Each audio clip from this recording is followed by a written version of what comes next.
store up treasures on earth where moth and rust destroys and where thieves breaks in and steal.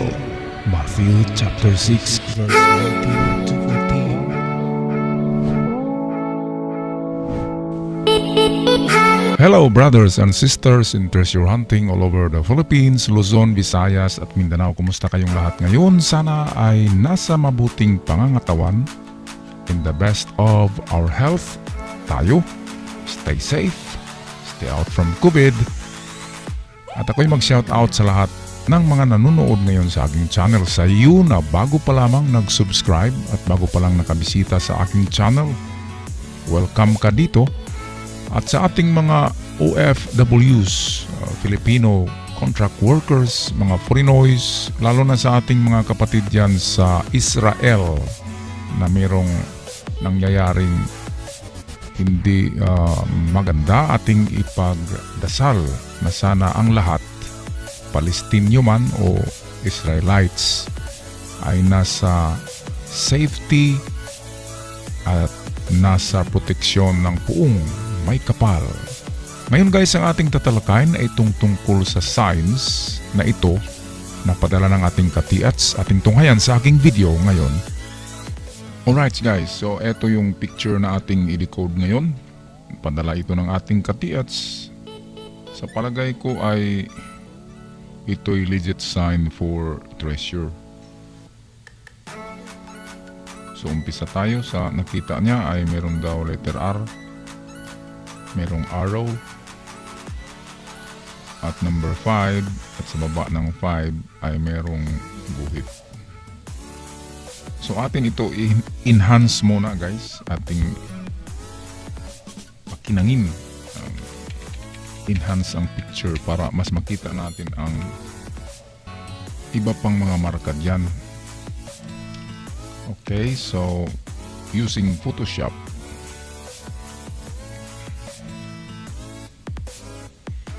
ito kasi ay aged na marker kaya halos hindi na mabasa to. Pero yung ating katiit, siya yung mas nakakita nito sa eksaktong lugar, sa eksaktong oras, at aktual na ito na nakikita. Kaya sa kanya ako maniwala na ang nakalagay ng mga marka dito ay letter R, litrang R at isang numero na number 5 na may guhit.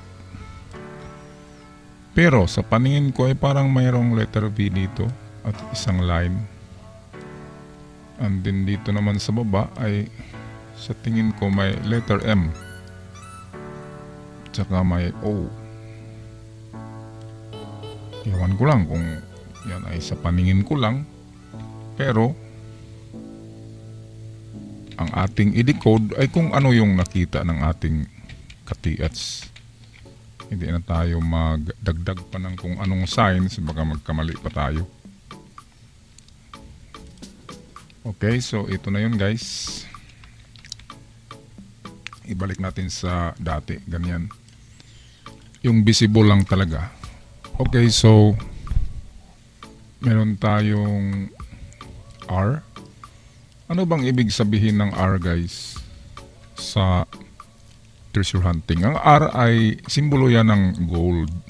Pag merong letter R, merong gold.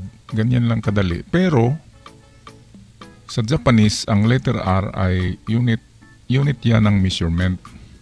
Ang letter R, that is kanji for shaku. Ang shaku ay 1 foot. 1 foot mahigit, merong half inch na mas mataas or mahaba ang shaku kaysa 1 foot na ruler natin na ginagamit. Kaya ang 1 shaku is longer for about 1 half inch kumpara sa ating ruler na 12 inches. Okay, so dito sa tingin ko ang letter R ay nag-signify ng lalim or ng deep. Kasi meron na kasing given na distance ang arrow. So ang layo or distance is nandito na sa 5. Ang sabi ng number 5 sa treasure decoding ay start here. Dito mag-umpisa. So mag-umpisa pag-imbestiga diyan sa lugar na yan. Sa tingin ko nga itong bato na to ay hugis heart ito. Nagaganyan. Sa tingin ko lang guys, i-check nyo baka heart shape yan. At kung heart shape yan ay tingnan lang tong direksyon ng kanyang tulis. Papuntang kaliwa. Okay, so balik tayo sa 5. 5 is, nandyan kasi yung number 5 sa Sakura. Nakaganyan yan. Sa Sakura poem, lahat ng litra ng Sakura na word ay ginagamit ni Prince Takeda para imarka sa kanyang mga treasure site. Yung si Prince Takeda, yun ay brother ni Emperor Hirohito ng Japan. Si Takeda together with Chichibo, sila yung mga namamahala sa pagbaon ng mga imperial treasure dito sa Pilipinas. Pero yung kay Yamashita ay iba din yun. Yung kay Huma, General Huma ay iba din. Kay General Tanaka ay iba din. Ang mas maraming treasure na ibaon ay yung kina Takeda at Chichibo kasi sila yung mga prinsipe. Sila yung mga kapatid ni Prince Hirohito Showa of Japan, ang emperor ng Japan during World War II. So ang number 5, palaging makikita yan sa mga treasure site.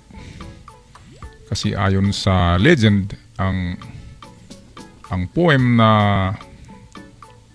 itong poem na Sakura, yan daw ay sinulat ni mismo ng emperor ng Japan at ibinigay yan kay Prince Takeda. Kaya nang every time na mag-recover si Prince Takeda sa Pilipinas, kasi ayon sa mga itong kwentong barbero ay meron daw na hukay or merong na-retrieve, na-recovered si Takeda after World War II, 1946. 1946, bumalik dito si Takeda sa Pilipinas at ang presidente noong panahon na yun ay si Laurel. Si Laurel naman, yan ay appointed president ng mga Hapones, puppet president. Kaya malaya silang nakapasok sa Pilipinas in 1946. Kaya tinatawag na puppet president si Laurel o si Laurel. Kaya nagkaroon ng time na makarecover ng treasure si Prince Takeda noon. Ang kanyang bally boy at driver ay yung si Ben Balmores, isang taga Luzon na kung saan binigyan din ni Takeda ng isang mapa bago bumalik sa Japan si Takeda. Binigyan niya ng isang mapa si Balmores at itong si Balmores naman ay kaibigan din niya ni yung si Rogelio Rojas na kung saan ang tanging Pilipino na naisulat sa kasaysayan na nakakuha ng Golden Buddha. Okay ba guys, so nasundan nyo, Takeda, Balmores, Rogelio Rojas equals Golden Buddha. Okay, so itong number 5, yan ay part ng Sakura. Ganyan yan na pagkasulat sa Sakura. Okay, kasi utos ni Hirohito na yung mga letra ng Sakura ay gamitin yun as a marker for treasures. Kaya merong number 5 na mga treasure sign. Ngayon, ang 5 din ay nagkataon niya na that is 5 ken. Ken naman ito. Ang ken ay mas mahaba yan sa meter. Halos isang dipa yan. Ang ken. So 5 ken. Ngayon, mahirap i-estimate ang 5 ken kasi hindi siya standard natin na measurement. Pero ang ibig sabihin niyan ay mahigit sa 5 meters. So 5 plus 1/2 nasa 7.5. Sa estimate ko ay 7.5 or 7 to 8 meters ang layo ng item. At ito ang tinuturo nitong arrow. Guys, ayan. At para masigurado ay sukatin nyo ng ruler ang arrow. At kung ang haba ng arrow ay nasa 7 meters, I make that 7 inches. So kung 7 inches ito, Convert to meters, 7 meters ang layo papunta doon. Papunta ng west. So tamang-tama, ito'y 5 ken. At ang 5 ken ay hindi 5 meters, hindi rin 5 yards, kundi 7 or 8 meters ang layo. Dahil ang ken ay mas mahaba yan kaysa meters. Alright guys, so tingnan natin ang kanyang sketch. Ito yan. Ito yung nakita niya, yung R, may 5, tsaka arrow. Yan lang ang nakita niya doon sa bato. So klarong-klaro dito guys, nakaturo siya papunta rito. So sa estimate ko ay 7 to 8 meters. That is equivalent to my estimate sa 5 ken. Ang 5 ken ay unit yan ng Japanese. Yan ay old unit of measurement kasama yung shaku. Okay, so kung 7 to 8 meters, kung itong batong ito ay eksaktong 7 or 8, or ang kawayan ba diyan, ang diyan lalagpak ang 7 or 8, meaning to say itong area dito ang kandidato para magukay. Pero kung ang tinuturo naman ay ito, kung ito ang 7 to 8, well, under this tree. Ngayon, para mas meron kayong magandang viewing experience sa ating vlog ngayon, ay gumawa ako ng drawing ko ito para malinaw sa mata. Diba guys? Malinaw tingnan yan. At ang ating mata na medyo malabo ay lilinaw kapag tumitingin tayo sa green. Tulad ng mga bukirin, ng garden, ng mga halaman. Pag medyo tired eyes na tayo, tulad ko na babad sa computer, 12 hours a day ako nasa computer, nag-i-edit. Kaya yung mata ko malabo na guys, naka-eyeglass na ako ngayon. At ang gagawin ko pag masakit na ang mata ko ay lumalabas ako ng aking studio at tumitingin ako sa malayo sa mga bundok na kulay green, sa mga halaman, sa mga dahon, para ma-relieve ang stress ng ating mata. Alright. So ito na guys, ang magandang treasure marker na to. 5 arrow at R. Ang 5 ay that is ken. Ang ken ay 1 meter plus. Ang shaku, yan ay R.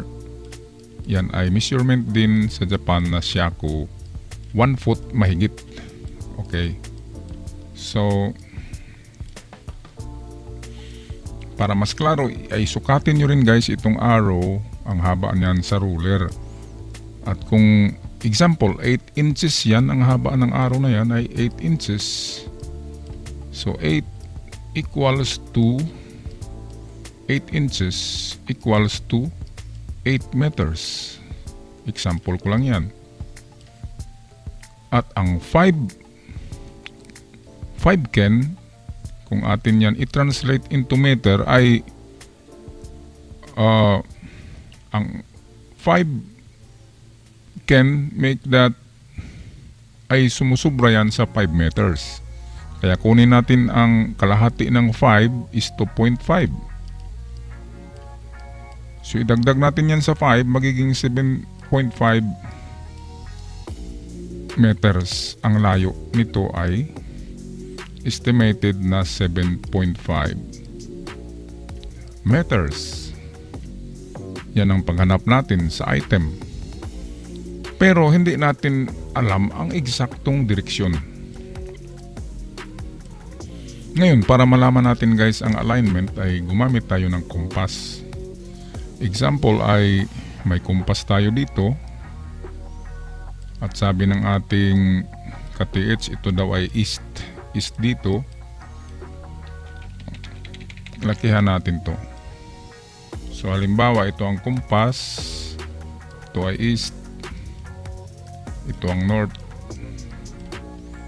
west, and south. So kung saan naka-align para ma-pinpoint natin ang eksaktong linya ay gumamit tayo ng compass. Yan ay naka-align yan sa west. Punta tayo sa west, straight.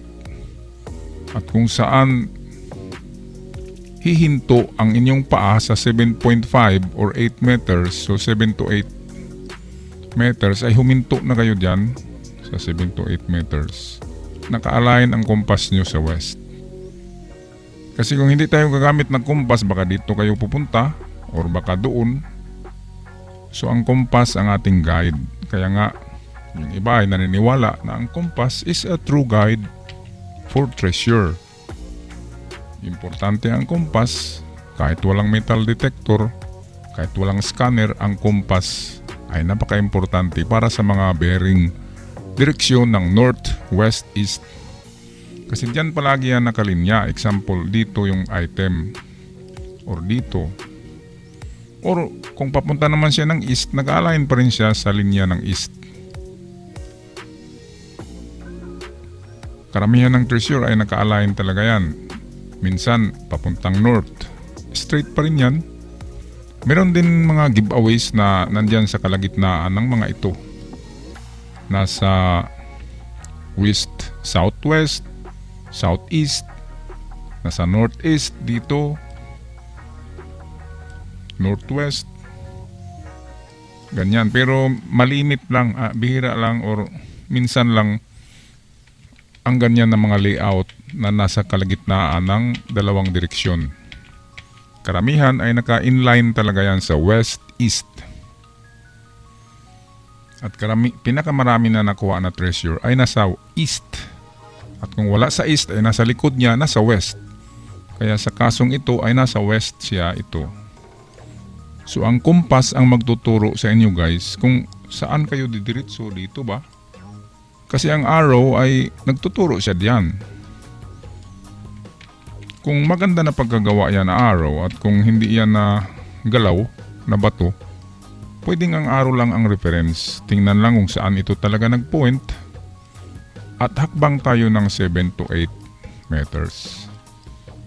At dito, example sa unahan, ay natagpuan nyo ang ito yung 7 to 8 meters. Meaning to say ay diyan na tayo maghukay ng ano ba ang lalim guys? Sabi niya.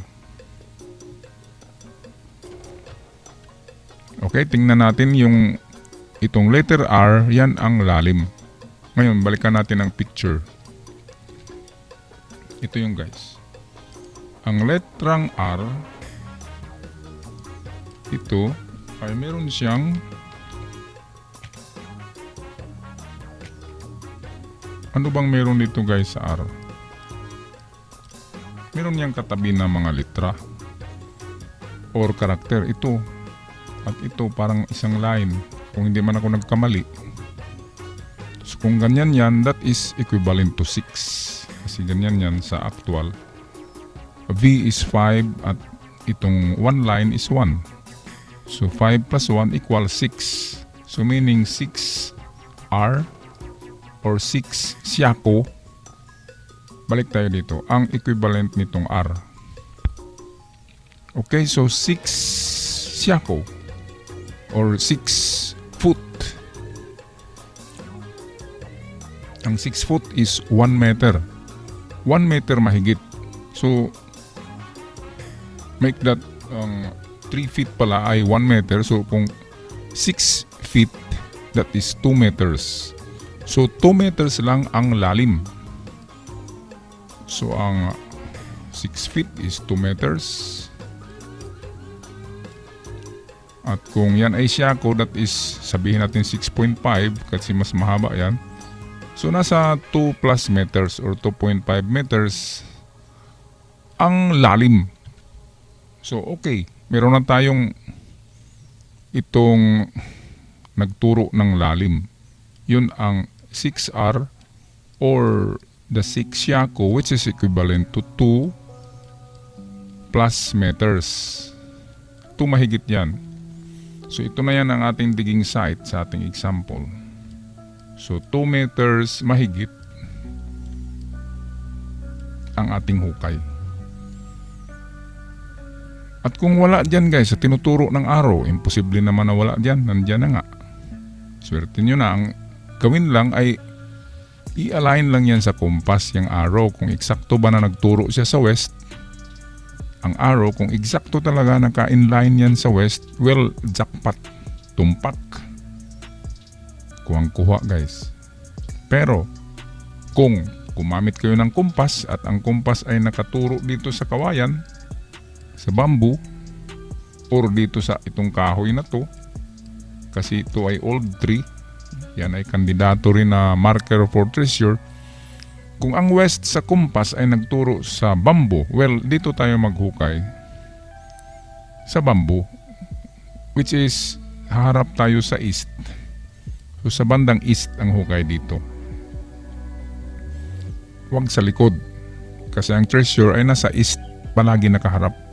Dito naman sa kahoy, kung ito ang tinuturo ng arrow, ang hukay natin ay dito. Nakaharap yan sa east dito. Kung sa likod yan ay west na. Karamihan ng treasure ay nakaharap sa east. Okay, so meron lang tayong tatlong digging spot guys. Para sa aking analysis ay meron tayong tatlo. Ito yung una. 2 meters mahigit lang ang, hindi na ito test dig, ito yung sinasabi dito sa Siaku, sa letter R, na 2 meters mahigit.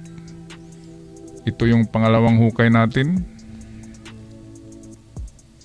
At pangatlo ay itong sa bamboo. Lahat yan dapat ay nakaharap sa east, kasi ang east ay doon. So ang ating hukay ay banda rito. Okay ba guys? So yan lang ang aking partial analysis para sa inyong treasure site. At kung medyo may mga marka pa yan sa unahan, kung ang mga bato na ito ay meron niyang mga marka, i-triangulation nyo yan, i-triangle nyo ganyan. And then mag-start uli ng decoding. Well, kung naka-triangle, kung ganyan yan, ang treasure, it's either sa bato na ito facing east pa rin, or sa bato na ito facing east pa rin doon. Or kung wala sa dalawang bato ay dito sa bandang east. Okay guys, kasi ang hapon ay mapaglinlang yan sa mga treasure marker. Ginugulo lang ang isipan natin, ang daming araw na nilalagay, mga distances, mga kanji, pero yun pala ay nandyan lang sa baba ng bato. Okay, so sana ay meron kayong napulot na kunting solusyon para i-apply diyan sa inyong treasure site. Ang aking naman dito sa ating channel ay pagbibigay ng kunting liwanag lamang. Baka meron kayong nakaligtaan na solusyon sa inyong puzzle, ito ay maidagdag nyo. Sabi nga ng mga matatanda, 2 heads is better than 1 head. Surigao San nagsasabi na stay safe, stay healthy, stay at home.